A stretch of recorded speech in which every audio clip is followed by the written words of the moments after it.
నాబిల్ అడుగుతున్న గుడ్డు, మణికంఠ మాట్లాడుతున్న మాటలకి బుర్రపాడవుతూ తల పట్టుకుంటూ కనిపించేస్తున్న నిఖిల్.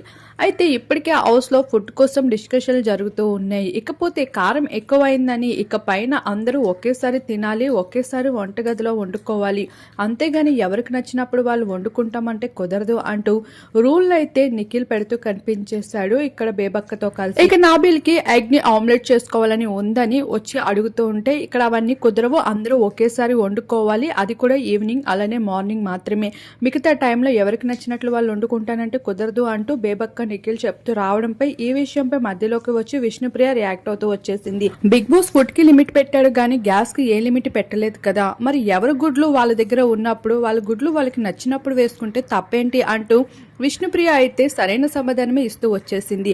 ఇకపోతే నిఖిల్ సొంత నిర్ణయాలపై ఆల్రెడీ చెఫ్ లో ఒకరైన అశ్విని సైతం రియాక్ట్ అవుతూ వచ్చేసింది. నీతో పాటు నేను నైనిక సైతం చెఫ్ కాబట్టి మా నిర్ణయాలు ఏంటో కూడా తెలుసుకొని నువ్వు డిసైడ్ అవ్వాలి తప్పించి నీ సొంత నిర్ణయాలు తీసుకోవడం ఏమైనా ఉందా అంటే నిఖిల్ అంటాడు, లేదు హౌస్ మేట్స్ అందరినీ అడిగే కదా మాట్లాడాను అంటే, మరి అలాంటప్పుడు నాకు కూడా తెలియాలి కదా, నేను కూడా ఒక హౌస్ మేట్నే కదా అంటూ అశ్విని అయితే రియాక్ట్ అవుతూ వచ్చేసింది. ఇలా ప్రస్తుతం నిఖిల్ చెఫ్ గా ఉండడం అనేది తనకి నెగిటివిటీ తెచ్చే అవకాశం ఎక్కువగానే కనిపిస్తుంది అని చెప్పుకోవచ్చు తన నిర్ణయాలతో.